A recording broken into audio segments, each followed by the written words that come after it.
Welcome back to Ask Augustine. This one is fairly extensive. I've gotten a number of questions over the years about pap smear results. And so we're going to do a deep dive. I even got a slideshow for you. Hang in. We're going to do a deep dive about what to do with the results you might get back from pap smear screening. And we're going to go a little bit into what all the definitions mean, what needs a referral, and what you should tell your client. If you're new here, go ahead and hit that like button, hit that subscribe button. Midwifery Wisdom is a resource for parents and professionals alike to help spread the knowledge and the connection around midwifery-supported birth.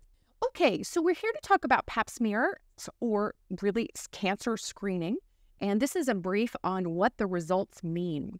So cervical cancer happens every year in the U.S. About 11,500 new cases of cervical cancer are diagnosed. And unfortunately, about 4,000 women die every year from this cancer. There are essentially two ways to screen. There's a pap test and there's an HPV test. The pap test, or what's called the pap smear, and that's from the way that we used to collect the results, which was to smear it on a slide. Now, oftentimes it's collected and stored in liquid. But this pap test involves collecting some cells from the cervix. And the HPV test is collecting also cells from the cervix. It's kind of a Q-tip swab, whereas the pap test is kind of a brush. And so these two collection methods are stored, sent to the lab. And oftentimes they are the same, that both tests can be on the same sample. So depending on the lab that processes it, you may experience 2 touches of your cervix or 1. Midwives may use 2 different procedures. About 11.5% of the population in the United States is not being tested, the population with cervixes. And we know that people who have cervical cancer screening at regular intervals have been found to have much less cancer. And that's because those early changes in cervical cells can be treated before cancer develops. And that's why we're such strong advocates of midwives having well-woman care, well-person care as a part of their repertoire, being licensed and trained to do cervical cell assessment and cervical cell sampling, doing that follow-up well-person exam after a birth or in pregnancy. That we believe midwives of all types should have full scope care, because we need that kind of preventative screening options in these community-based providers that people trust. So we know also that they rarely go away on their own. Certainly there are some situations where people are found to have abnormal cells, and then it does resolve on its own. And there are some natural techniques that midwives do recommend that can increase the likelihood it'll go away on its own. But it's still fairly rare, especially for the general population. So early assessment and early treatment is the best goal.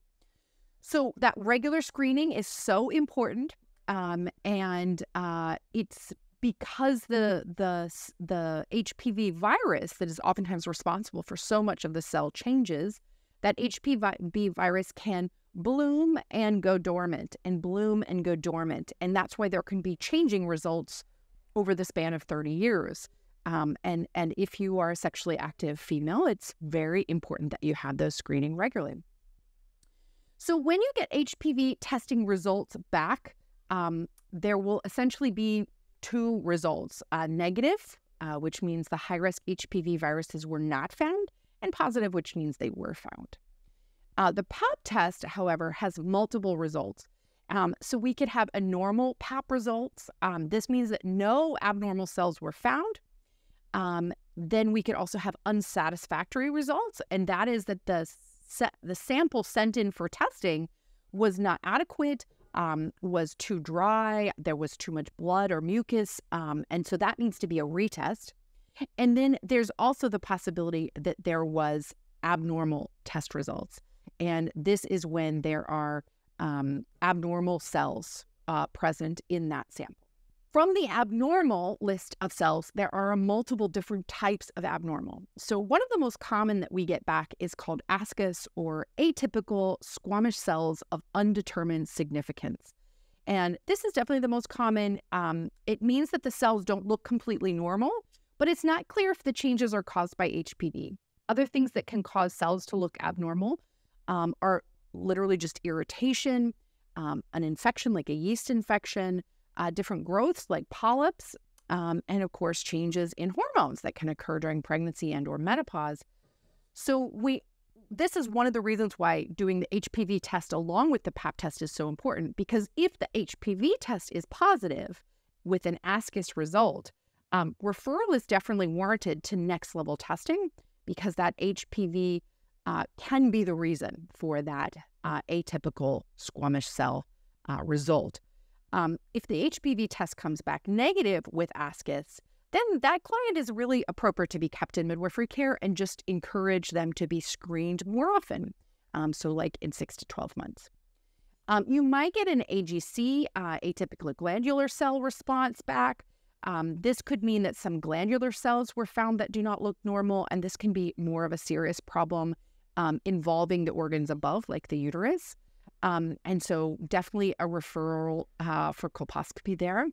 You could also get an LSIL result, or low-grade squamous intrathepial lesions. And this means that there are low-grade changes that are usually caused by an HPV infection. And this is highly recommended to refer. The colposcopy would be the recommendation, and also likely a biopsy. Atypical squamous cells cannot exclude high-grade squamous intrathepial lesions, and this is an ASCH, and this is highly recommended to refer. This is of high-grade changes happening in the cervix. It's not exactly certain what it is, but this is one of the reasons why we screen, to find this kind of result so that we can send it where it needs to go. And then the HSIL is urgently recommended to refer to obstetrics or gynecology for further testing. This means that there are severely abnormal cervical cancer cells present.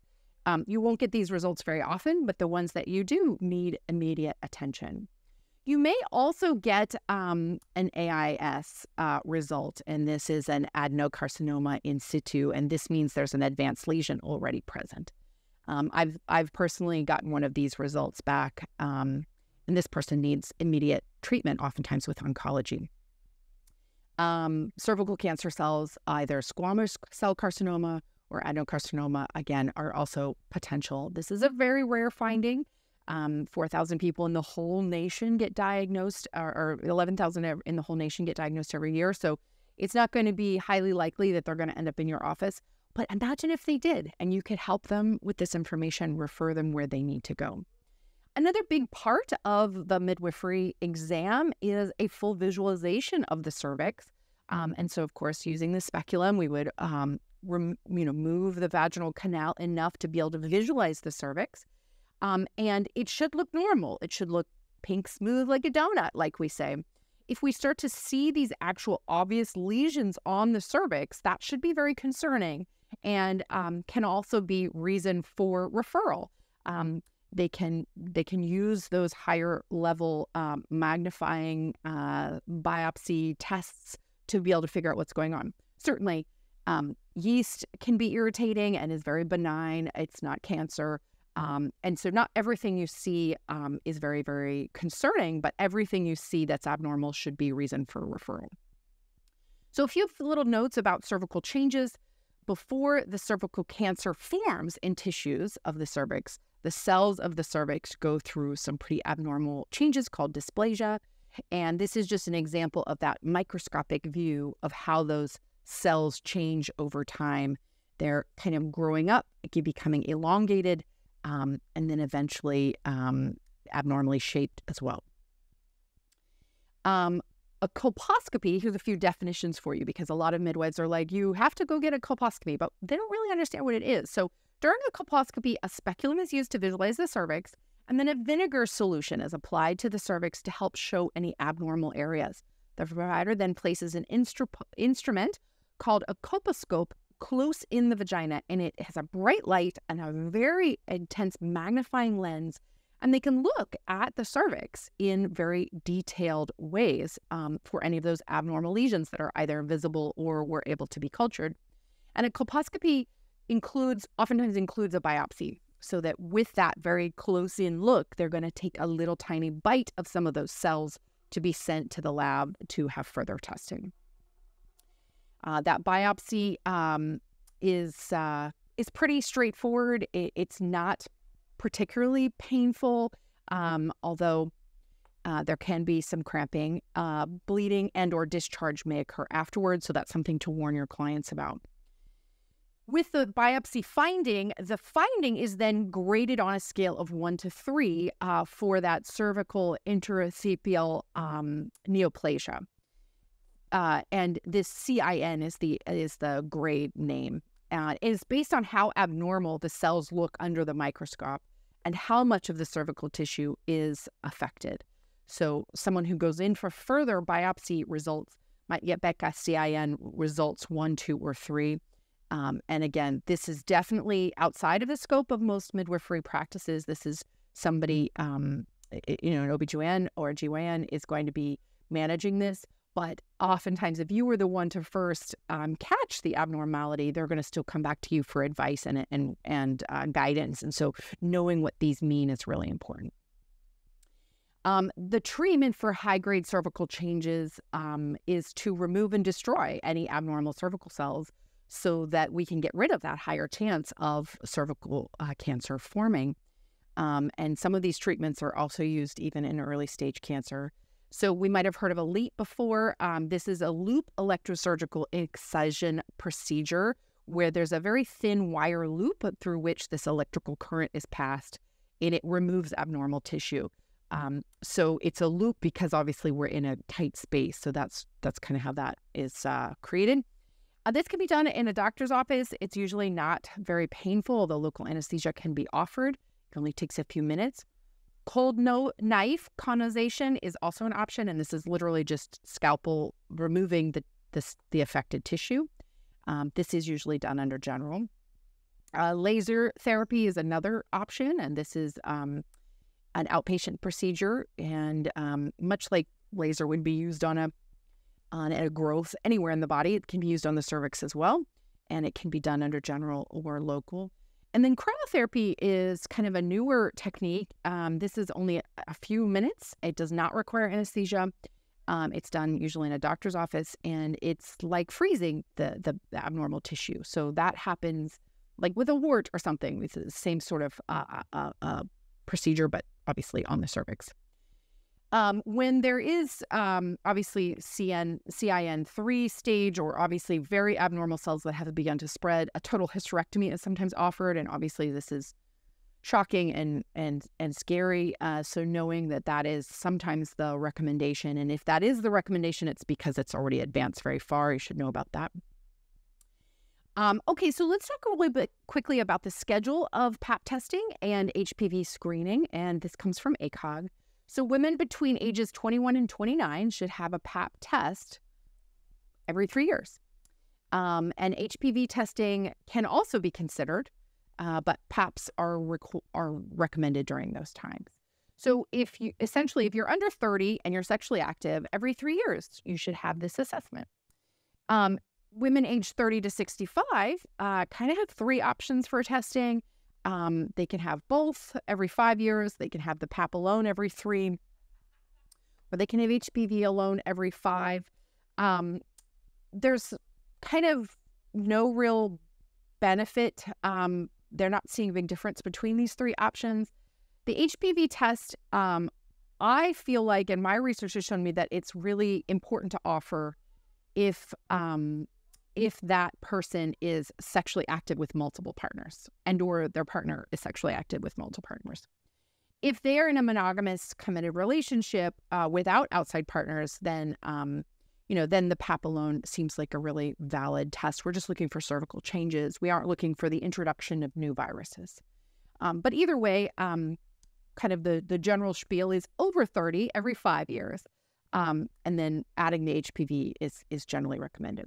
After age 65, you can stop cervical screenings if you've never had abnormal cells or cancer. And I think this is a really big if. The world is changing, right? People are single and sexually active, much into their elder years as opposed to our previous generations. And I think it would behoove us as midwives, if we're seeing an older generation, to ask those questions about their sexual active status to see what is appropriate testing for them. But in general, if you've never had abnormal results, you can stop that every 5 years testing. So most women who've been exposed to HPV in the course of normal sexual activity have had more than one sexual partner. So that's, again, to remember, HPV is sort of sexually shared. And the reason we don't do PAPs before age 21 is the likelihood of someone that young getting cervical cancer is very low, because it can take up to 20 years for most cancers to develop. So again, this screening over the lifetime is what is so, so important.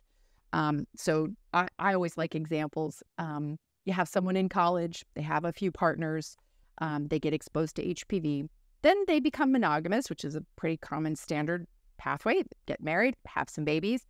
And it isn't until, their late 30s or early 40s when the HPV they were exposed to in their 20s develops into cervical cancer cells.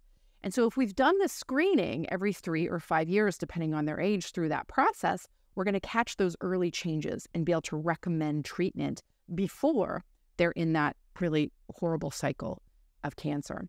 And then after age 65, the likelihood of an abnormal test after a lifetime of normal screenings is very low. But again, we do have a more sexually active elder population.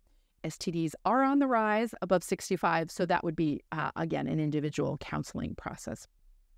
If you encounter someone who's never been screened and they're within this age of 21 to 65, do your best to help them understand how it's useful to screen over time.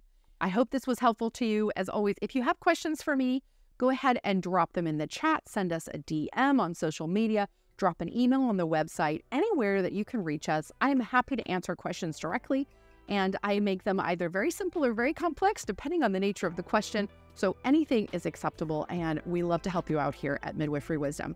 A like really helps us in the video, get some traction and get some movement, and we hope you enjoy the rest of our content. Thanks so much.